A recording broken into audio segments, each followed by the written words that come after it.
Kia ora. Hello. Haere welcome to this channel.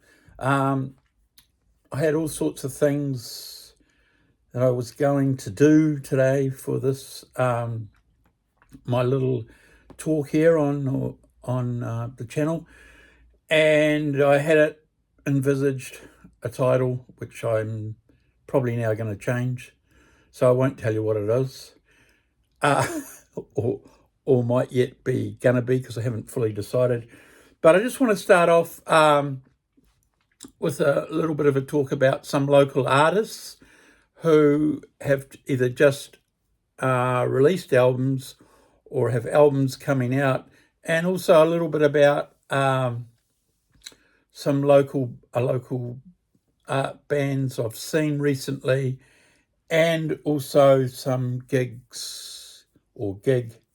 some gigs coming up that I want to talk about first and foremost, rather than go on about overseas artists who people can find out about, although I don't tend to cover mainstream, rock, pop sort of stuff, but it doesn't mean I exclude them from overseas or local for that matter. But if I like them, I will. And that's what this channel is all about. It's not about me talking to you about what's happening. I mean, in terms of all the very different artists and what they're doing. It's more about me talking about what's happening in regards to artists and bands that I enjoy, that I like. I'm not here to critique bands or that I don't like, and I can't see the point in that.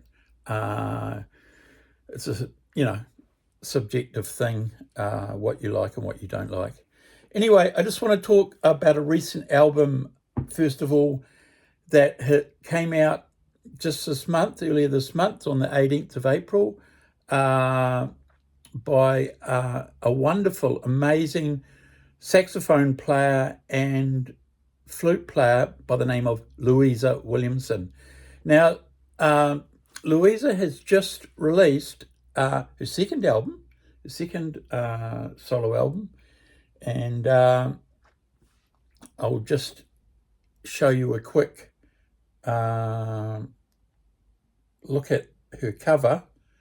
Her album's called Groundwork, and if I can hold this up so you'll see it there without getting too much reflection, because it's on a phone. So that's it there. That's Groundwork by Louisa Williamson, released this month. It's her second album. So I've been listening to this album a bit, and I love it. And I've seen Louisa play many a time. But this particular album, her second album, I really like. And it's, I suppose, a bit more contemporary in the sense that her earlier album was pretty much all instrumental. This is still quite a bit instrumental, but there is some vocals / soft rapping on it, if you like, singing, by an artist also from Te Whanganui-a-Tara, aka Wellington, called Ma. Now, Ma appears on a track called In Tune, and it's quite a contemporary, jazzy, I suppose, spoken word, rappy, singing piece. I don't know how to define it, but I really love it. Really love it. It's just beautiful. And then there's another track on it. I like all the tracks on it. There's another track I particularly like called Red Pepper, which is more electric, a little bit more contemporary. Would I call it jazz fusion? Maybe in a way, that I really like, with some incredible playing on it. All the musicians on it are great. I really like the drumming. I'm not sure, but I think it's Corey Champion. I missed the album launch that Louisa did. Unfortunately, I couldn't get to it. but I've seen a little clip and it's got Corey there playing drums on that, so I presume it's pretty much the band that played on the album, which I think is also Callum Allardyce on guitar. We've got Daniel Hales on keyboards and piano, and I'm not sure who the bass player is in the little clip I saw. I didn't recognise him, so if anyone's about, you can chuck that in the comments and let me know. But yeah, a beautiful album from Louisa. I really love it. So when I've finally got this video up, I will put some links to where you can hear it, buy it, or whatever. I'm now going to talk about an album that's not quite out yet by an artist called, a keyboardist and singer called Arjuna Oakes. Now, Arjuna is from here. I'm not sure where he's from originally. I mean, in terms of what part of Aotearoa, aka New Zealand, but he sort of started his career more up in Tamaki Makaurau, aka Auckland, and then later he moved to Wellington, where he established himself for quite a while and played mainly with local musicians,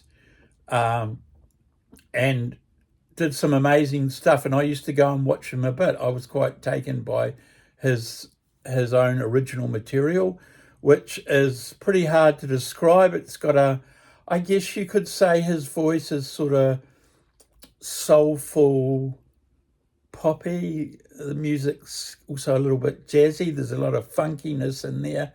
Hard to put a label on it, but I just love all his original stuff. But Arjuna has actually moved to the UK and is now in London, and so he's furthering his career over there. And although he's playing a lot with musicians from over there, two expats, that's what they call them here, expats, when you've moved from your original country to somewhere else.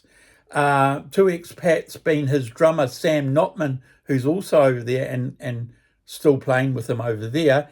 And more recently, Harry Scholes, an incredible bass player who was based in Wellington for a long time. He's moved over there as well more recently. And as far as I know, he's playing on a few tracks on the new album. I don't know if he's on all of them. Some of them I think were recorded possibly before Harry went to the UK, so there may be a different bass player. I'm not quite sure on that. But anyway, his album that's coming out, it's going to be released on the 9th of May, and it's called While I'm Distracted. Now, although, the album's not out, there's quite a few tracks of it that are available online, and I know there's several on Spotify, and I'm sure they're available in other places. I think you might find them on Arjuna's YouTube channel as well, or on his website, which I haven't really checked out yet. I should. And he may have stuff on Bandcamp as well. But look out for that. While I'm Distracted by Arjuna Oakes, due out on May the 9th. Now, getting more to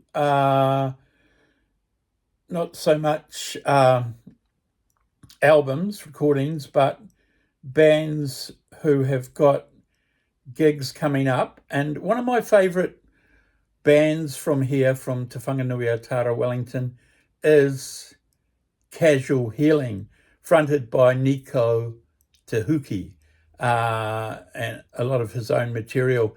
Now, unfortunately, it's just been released. Nico's made a video to say that, unfortunately, Casual Healing will be parting ways, which is, for me, sad, because I'm a big fan of theirs, and their precursor band before this, Half Caste, which I loved, pretty much the same members as Casual Healing. We've got Jason Rapana on bass. We've got Keanu Takawa on drums. Joe Jenkins on guitar. Also is Jordan Gray on percussion, and I think Eliza Bird on saxophone. So I presume this lineup will be playing their last two gigs. There's one here in Te Whanganui, Atara, Wellington, on the May the 8th. I think that's their last probably gig in their hometown at Miao Nui on May the 8th. So keep a lookout for that. I'll be trying to get to that. I haven't got my ticket yet, but hope to get one soon. They're also doing one other gig in Auckland at the Tuning Fork on the 1st of May. So that's just this Thursday. So for people up there that want to see Casual Healing for their last time in this current lineup, you can get along to the Tuning Fork on May the 1st. Another gig that's coming up, which is a band calling themselves the Slow Jazz Ensemble. Now, I've been following recently a guitarist called Raph Hoskins. Now, Raph is a very young guitarist, up-and-coming guitarist, who does a lot of his own material and plays in other various bands as well. One being called Willpower, which you can find one of their videos on my channel if you want to look for that, Willpower. But I went to another gig, a gig he did of his own compositions recently, as part of the Wellington Jazz Cooperative gigs, and that it was just under his own name, Raph Hoskins, where he did pretty much all his own original material, and I loved it. It was fascinating and quite unique.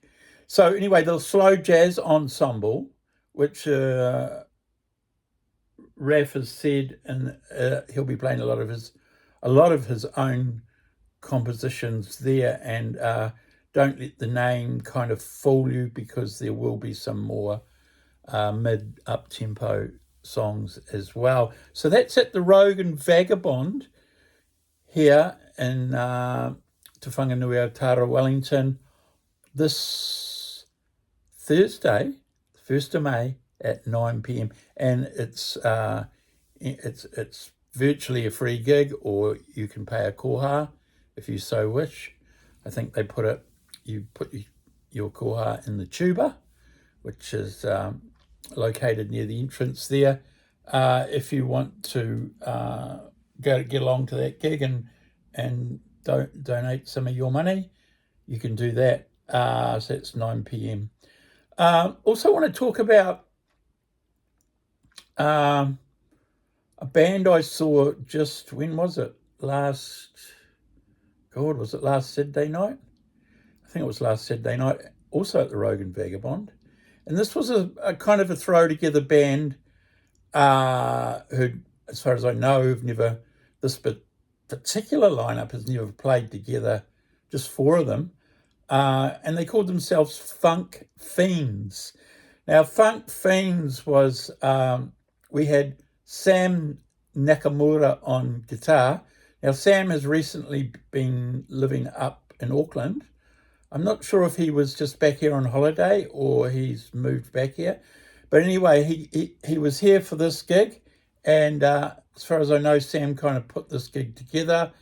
He had the amazing Darren Mathiasen on drums and the incredible Blaine Fitzpatrick on bass and the amazing Ayrton Foot on keyboards. And this was all instrumental music. There were no vocals, and it was mainly covers, but lots of improvisation, lots of jamming out on this, and it really cooked. And for me, it was just incredible. And I have to say say some of the best guitar playing I've ever seen Sam do. It was just amazing. I haven't seen him play for a while because, as I say, he's been living up in Auckland, and he's really, really, improved. He it was a really good chemistry that night. They just all played incredibly well, and they really cooked. So whether they're going to play in that lineup or not, I don't know. I did capture quite a bit of the gig. I will, if it's possible, put that up at some stage. I don't know whether there'll be any copyright issues or not. Maybe not, maybe there will. But we'll see how I go. And hopefully I can manage to put some of that up so you can see it. And I must add too, they after the first break, they had announced that they were going to have a mystery guest joining them. And that mystery guest was none other than the amazing Oscar Levine on saxophones and trumpet. And did he play some flute? No, it was mainly sax and mainly trumpet. But that was incredible. He joined them for the second set. And Oscar's possibly another unexpected guest, because they only said there was going to be a guest as such. An amazing trombone player called KIWI, who had just done a gig prior to this gig at another venue. I think their band was called the Ambassadors of Swing. They played at the Undercurrent. So they came straight from that to play this gig, and they opened it with the tune Frankenstein. Now, you younger ones probably know it. Marcus Miller evidently did a cut. Marcus Miller, the famous funky jazz bass player who made his name with Miles Davis initially. He's done a version of it. I still haven't heard that version, because the version I know that I grew up with is the original by the albino keyboard player, singer, and brother of the late guitarist Johnny Winter, Edgar Winter. He did a version way back in, I think, 72, on an album he put out then. I'm trying to think of the name of the album. Was it called Free Ride? I know they did a track called Free Ride, but that's the version I know. And I was quite surprised because Blaine, the bass player, and Oscar play in another band called King Oyster, and that's sort of a jazz fusion band. Although even though they're younger musicians, they play out a lot of, as well as playing more contemporary, modern jazz fusion funk, they play a lot of like 70s jazz fusion when it was in its prime. And they've included that, which is actually more of a rock R&B funk song, but they've reinterpreted it in their own way, and that was just amazing. Kaito, I think, hung around for a couple more tracks, and then finished off with just Oscar playing the last maybe one or two tracks. So that was a great gig. So I don't know whether this band will, or whether Sam's still around, or whether this band will gig again. But and as far as I know, they've never played together with that lineup. And I know that Blaine the bass player, hasn't played with Darren that often. He has played with him before in other different lineups, but not that. So it was a very interesting lineup to see. A special chemistry went down that night, as it often does. Sometimes when you least expect it, depending on when you throw together musos who don't necessarily play together in that combination. So I always look forward to that sort of all great top musicians at the top of their game. So that's that. Another gig that I wanted to mention is the Battle of the Bands. Let me see if I can find. So you may have seen on my channel, if you've watched it at all before, I did an interview. In fact, my first interview with the guy who created this New Zealand Battle of the Bands in modern times, Andrew Featherston, who's also a bass player, and he's got his own band called The After NZ.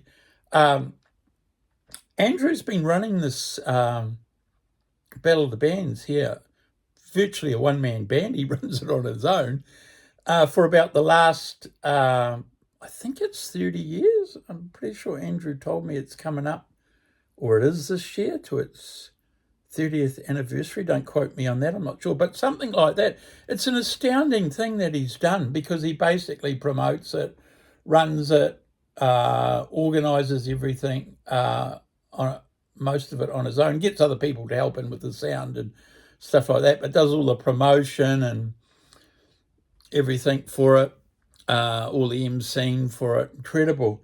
So anyway, in Wellington this Friday and Saturday night, we have got at Valhalla, which is where they seem to like this venue. When these Battle of the Bands run all over the country, but not, I mean, mostly in the main centres: Auckland, Wellington, Christchurch, Dunedin, and I think maybe they had one in Taranaki this year, and there may have been one in Hamilton. So they're still doing heats, and they're getting down to the semi-finals. So this Friday, Saturday is the semi-finals, two semi-finals of the Wellington Battle of the Bands. Now I'll just find the info on that. Just give me a second here. So if you look at this, if you can read that, there's the poster for it. So you'll see there on the 2nd of May, this Friday, is semi-final number 1, and on Saturday, the 3rd of May, is semi-final number 2. Now, the Wellington final will not be till the 31st of May, and going even further on, the national final will be on Friday, the 27th of June, also in Wellington, the national final. So that's all the other bands that have come through from the semis and finals in other parts of the country will be in 2 parts. Part 1 on the 27th of June, also at Valhalla in Wellington, and Saturday the 28th of June, part 2 at Valhalla. That'll be the national finals. So that's something you can get along to. I think that it usually starts around 8, and they often have, depending on, usually at least 4 bands, sometimes up to 7 bands in each semi-final. And I think the entry fee is usually about $25. So if you want to get along to that. Now these so you know, these Battle of the Bands, they tend to get a lot of young up-and-coming bands, young new bands, and there does seem to be quite a few, from my experience of going to quite a few of them, a lot of more hardcore, heavy rock sort of bands that enter.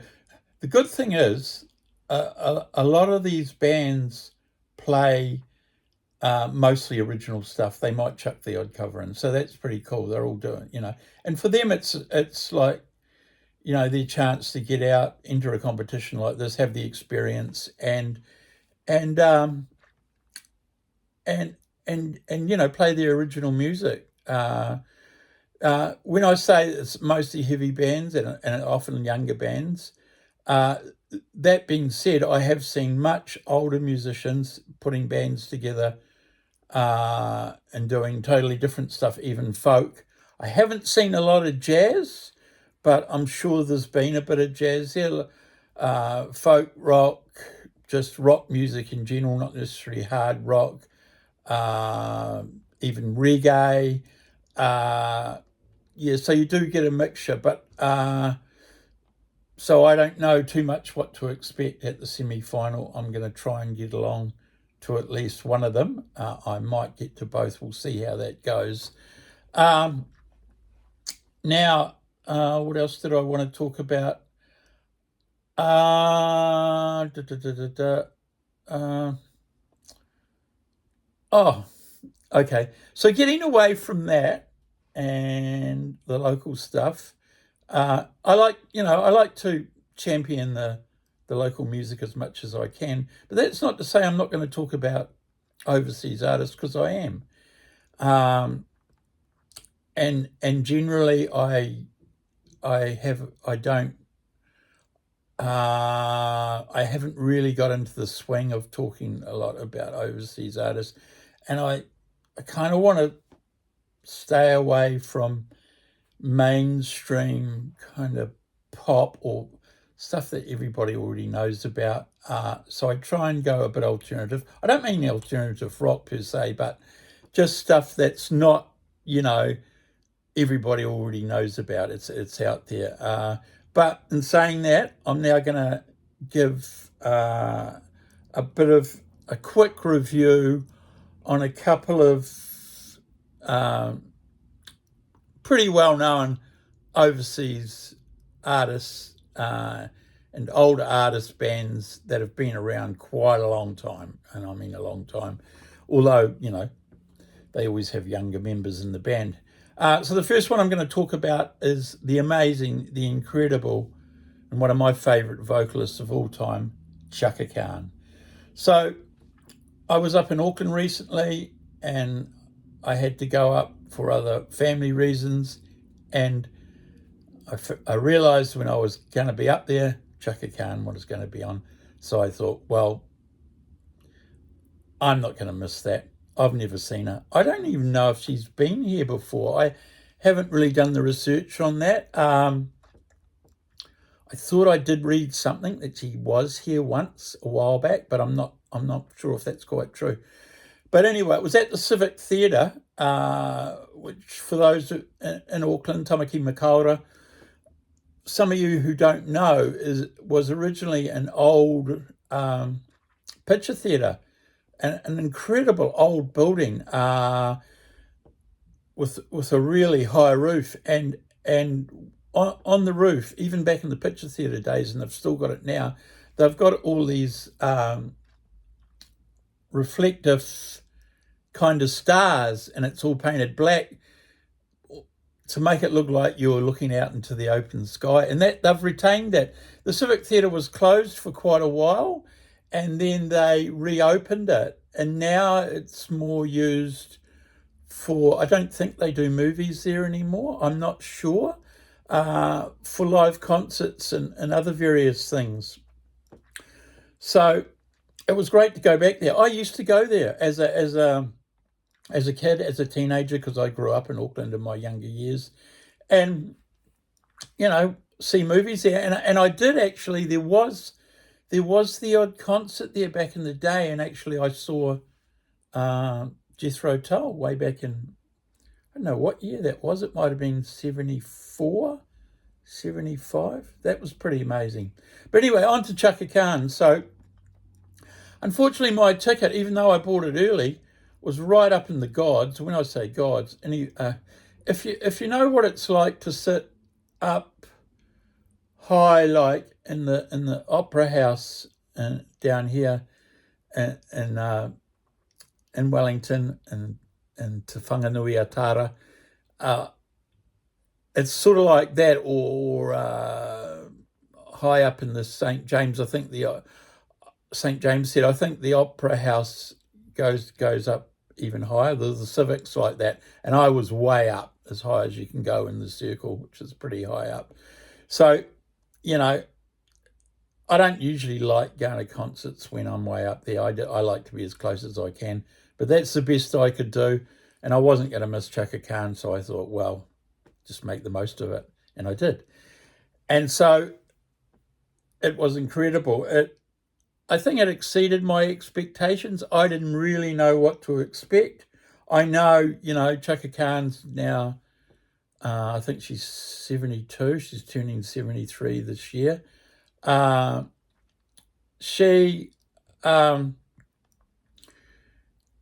quite a few years back, she put on a lot of weight. You know, in her younger days, she was really slim, and really, really put on a lot of weight. And in more recent times, she's really gone out of her way to lose that weight, and she's lost something like 60K. And she hasn't. So she's got all this extra energy, and although she's 72, she hasn't lost the power in her voice, and it was amazing. She had an incredible band, 4 backup singers, and I heard her whisper that one of them was her younger sister. I don't know how true that was. I haven't done any research on that.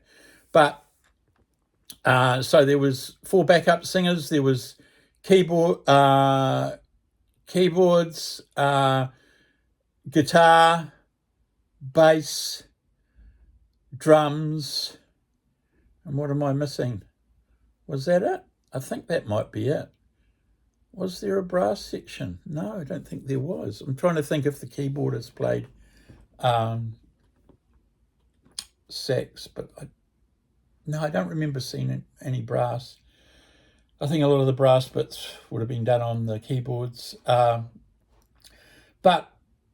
what an incredible band. I mean, yes, she did all her hits back with her old band Rufus that people know. But for me, the highlight was one of Rufus's old songs. Not really one of her, shall I say, more well-known crossover pop soul songs, whatever you like to call it. A song called I'm a Woman, in brackets, I'm a Backbone. And that was some deep, deep, groovy funk. Like, she had, I think I'm pretty sure it was Chris Coleman on drums. It looked like him. I don't know. I'm pretty sure it was Chris Coleman on drums. Incredible drummer. And to my surprise, sort of, it wasn't Andrew Gauchi or Gooch, however you say his name, who's been her bass player and musical director and band leader for many years.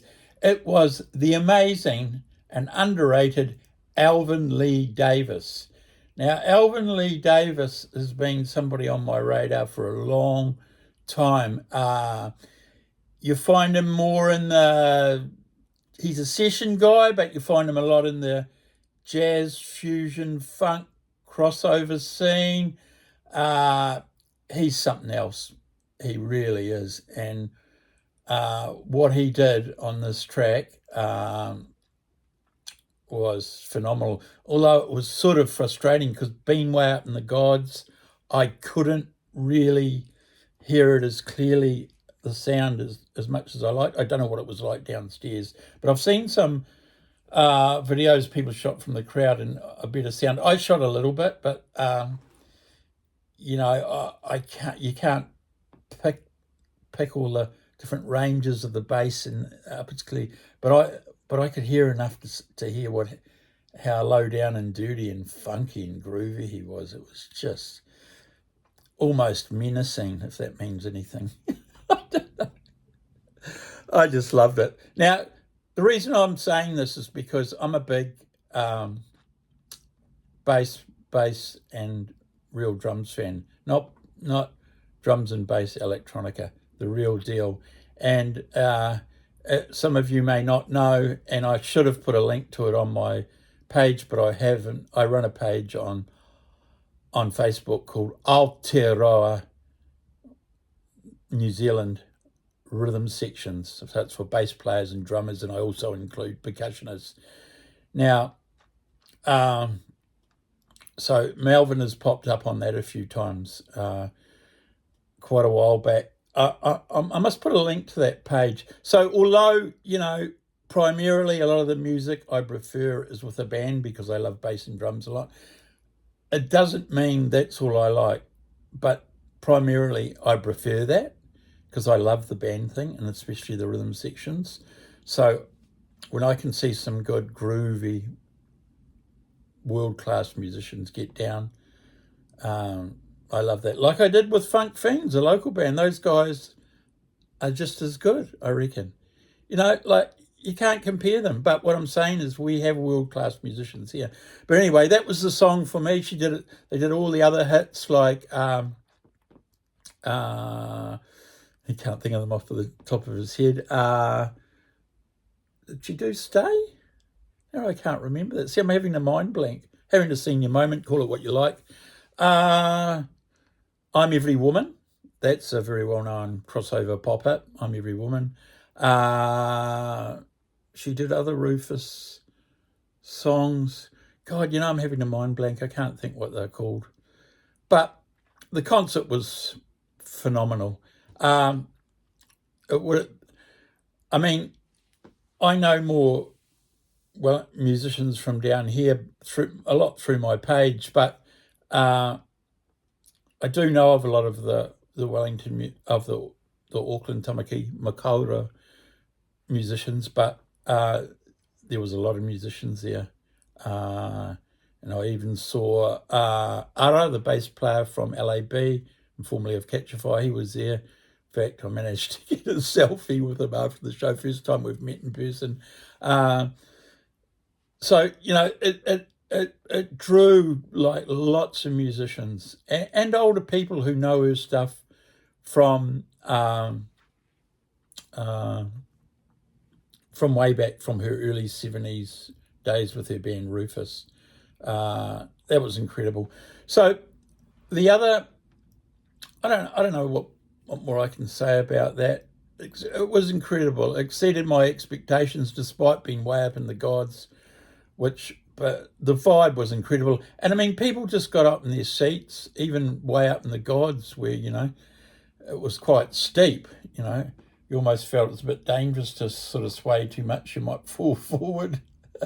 But, and we're dancing. It was just so, you couldn't help yourself. Yeah, there was a few kind of slow, more ballady type but most of it grooved and made you want to get up and dance, get down, because that's what Chaka Khan is, she's just the embodiment of soul, funk, R&B, jazz, crossover, call it what you like. And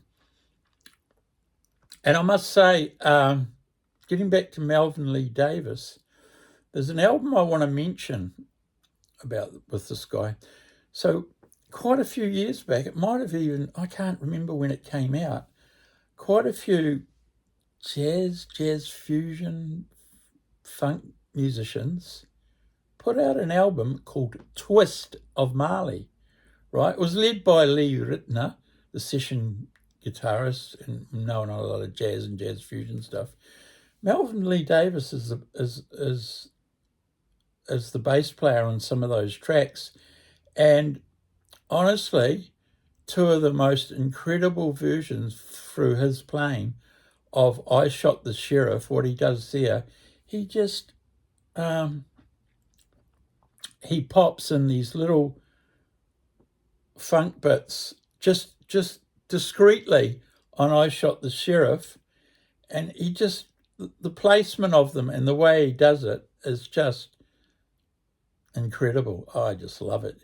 If you can find, I think you can find that on, I know those two tracks. I don't know if the whole album's on YouTube.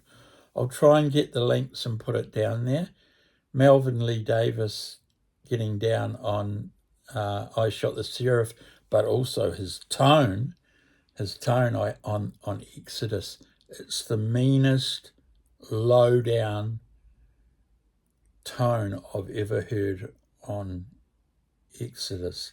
I mean, this is to take nothing away from the original. You can't. Bob Marley created all this stuff, wrote it and performed it, and the originals are incredible as well. But there's something about this, it's another dimension. So go have a listen. Go look for it. Twist of Marley's the name of the album, various artists, and have a listen to the tracks Exodus and I Shot the Sheriff. Melvin Lee Davis, who was here with Chaka Khan. What a bass player, mate. Something else.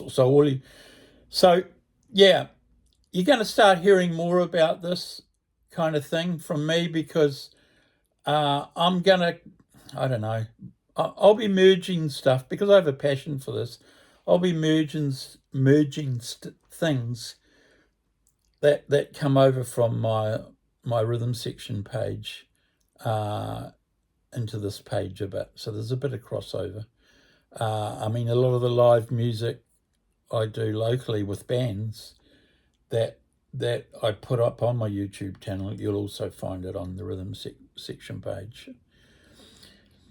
Okay, so I think I'll make this my last bit on the channel. So this is another review, and just remember, I'm not a musician, but musicians say I've got good ears, so I'm not going to critique anybody musically. I'm just going to talk about stuff I see, like, and whether it moves me. I may go into aspects of what musicians do, especially bass players and drummers, and what I just love about the overall music at the time. So I went and saw the band everyone knows and has heard of, Toto, right?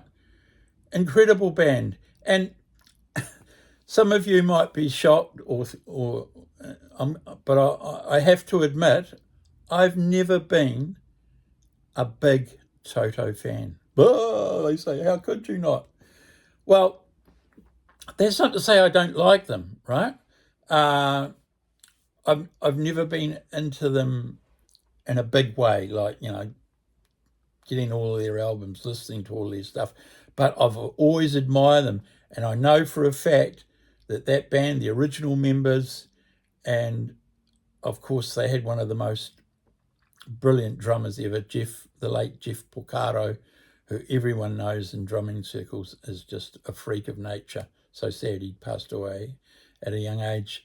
So the early band with the Porcaro brothers, and of course Steve Lukather, who's the only original remaining original member of the band, so they played Auckland, and I went to the concert down here into Whanganui, Tara, Wellington, at the TSB Arena. Now, I wasn't planning to go to that concert. As I say, I'm not a big Toto fan, but also it was a budget thing. I couldn't really afford it. Then at the last minute, a good friend of mine rang me up, and I mean last minute, the artist that was on before them, Christopher Cross, he'd already played. This was in the break before Toto, about maybe 10, 15 minutes before Toto are going to come on. He gets hold of me and goes, I've got a spare ticket. It's yours. A spare free ticket. Was I going to say no to that? In actual fact, I'd gone to a movie, and I was in a movie. I had my phone turned down, but it was still on, and my friend had rung me earlier but not left a message, and I didn't know what it was about, but I had this sneaking suspicion. And lo and behold, when he rang me in the break, he said, get down here if you want this, because it's yours. So I had to up and leave the movie I was in, and the person I'd gone to the movie with. Terrible thing to do, eh? But what are you going to do? Someone offers you a free ticket to Toto. I'm going to get down there, because I know that regardless of what I think of the band or whatever, they're incredible. They've always had the best, brilliant musicians in that band. And so I went, and I got there, and I missed, I think, the opening 2 or 3 numbers. I got there at the tail end of the track, just before Rosanna. Is that how you say it? Which everyone knows, it's another one there. Rosanna. I can't sing for shit. You know the song. And so I saw the rest of the concert through. And it was amazing. It really exceeded my expectations. Like, yeah, I knew to expect all the crossover pop hits, but the band were phenomenal. They were incredible. And Steve Lukather, I don't know how old he is now. He must be in his 70s, surely. He just was playing some blistering guitar, and I mean some blistering lead breaks that went on for quite a while, but never got boring for me. And it was raunchy. It was just so, it was melodic. It was everything.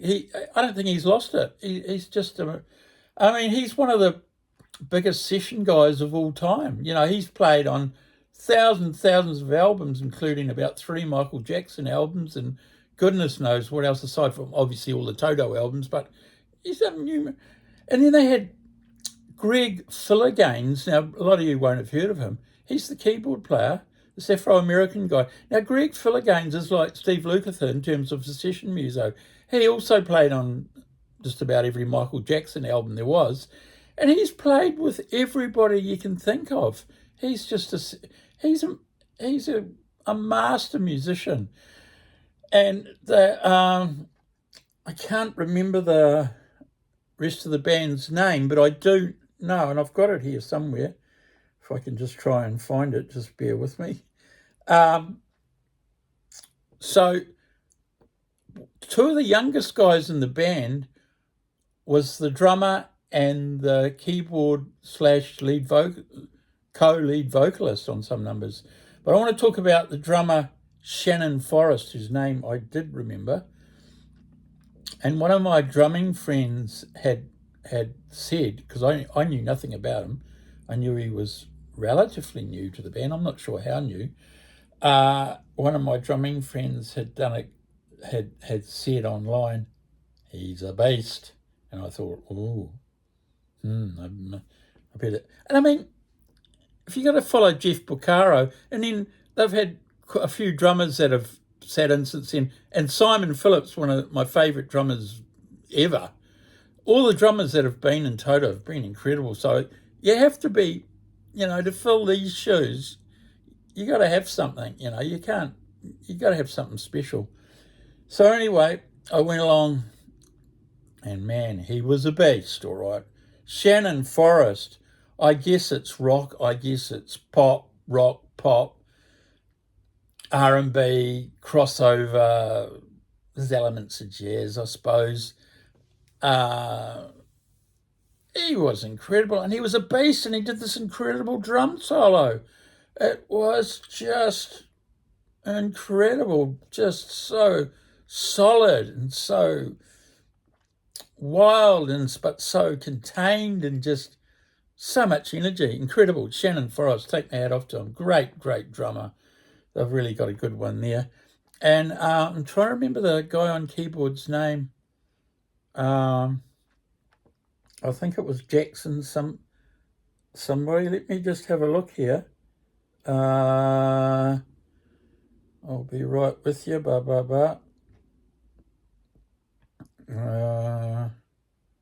No. I think his name was Jackson.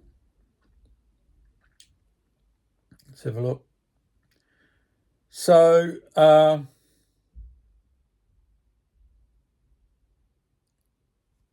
before I get to that, the bass player, who was really good, although I found the sound near the beginning from where I was sitting I was in the stalls, and I think I was in row N to the kind of left of the stage.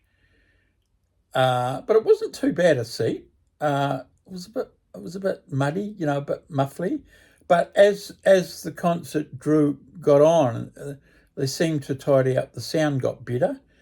But the bass player was a guy called John Pierce. Now, I'd never heard of him before, but when Steve Lukather went around and did this really cool little intro to each band member, most of them played a little bit, and he announced that John Pierce was Huey Lewis and the News bass player for 30 years. So when it came to introducing him, of course, he played. The whole band went into one of their big hits, Huey Lewis of the News. So then, just to show, And the funny thing was, even when it got to the end and Steve Lukather was introduced by, I think, the singer in the band, they went right around.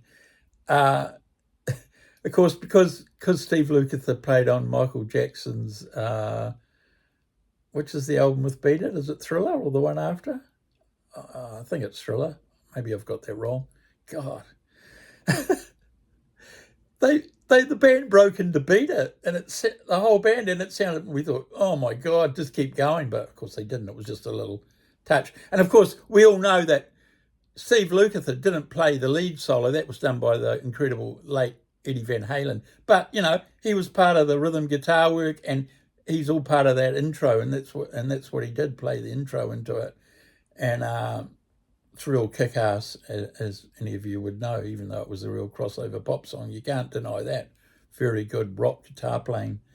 But yeah, John Pierce, what a great bass player, and he locked in so well with, here I am talking about rhythm sections again, with Shannon Forrest, and they were a force to be reckoned with, rhythm section, and once you've got that, home and host, sort of, the rest is the icing on the cake, as I often say. But no, the whole band were incredible. And what was astounding was that the keyboard player, who I still haven't been able to find, Dennis Atlas. So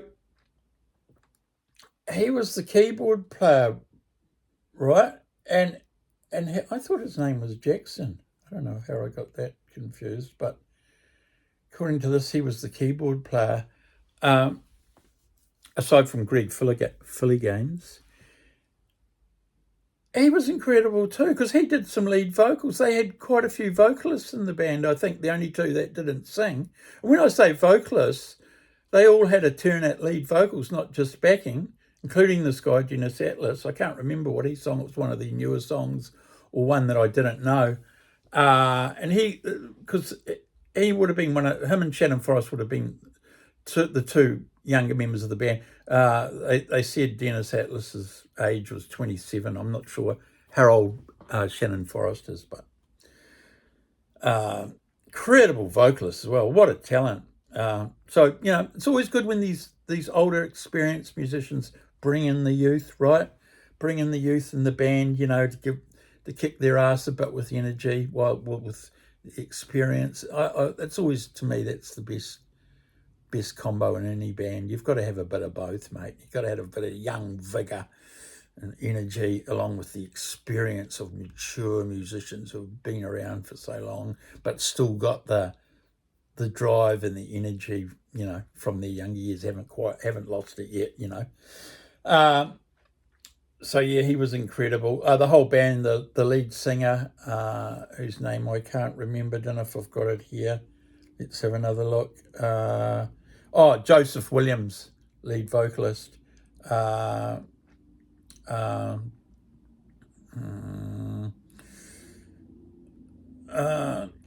guess my favourite song, because it has always been one of my favourite songs of Toto's, is Georgie Porgy. It was incredible version, that really groovy, really funky, dynamic. But what I missed is, I think, the original recording and other live versions I've seen of them on video. They often have backup female vocalists to do that high bit, which I shouldn't attempt to sing, where it goes up high. She goes, Georgie, or whatever, when they're singing the other bit on the chorus. I think the lead singer did that, but it just didn't have that. I don't know. I miss that aspect about it. I like it, and it's something about. It's nice to have a few females in the band, and there's something about that female vocals in the original and other incarnations of the band I've seen. It just adds something special to it. But anyway, I can't complain. It was a free ticket. I enjoyed it. It was way better than I expected. It was virtually a sellout concert. I couldn't see many empty seats in the TSB. Not that I was looking around. I was looking around a little bit, but I was so glued to what was happening, and it was good. It never got lackluster. They punched it out. It was a very, very good concert. So thank you, Toto. Thank you, Steve Lukather. Don't know if they'll ever be back, but who knows. I guess once Steve Lukather leaves, Toto will be no more, but he'll go on. He's still doing it. He's still playing with Ringo Starr's band. So yeah, that's about all I can think of for this time round. I didn't even expect this video to go on this long. I'll put it up. I don't know what it's going to be called. I'll think of a title before I do, and I may not put the links up to some of the things I've talked about, but I will. If I don't put them up initially, I'll put them up soon after. The links to all the other music I've talked about or references to, so you can go and check it out if you can't find a way to research and find it yourself otherwise, or just can't be bothered or whatever. So thank you, ngā mihi, ka kite, goodbye. I'll see you on the next video.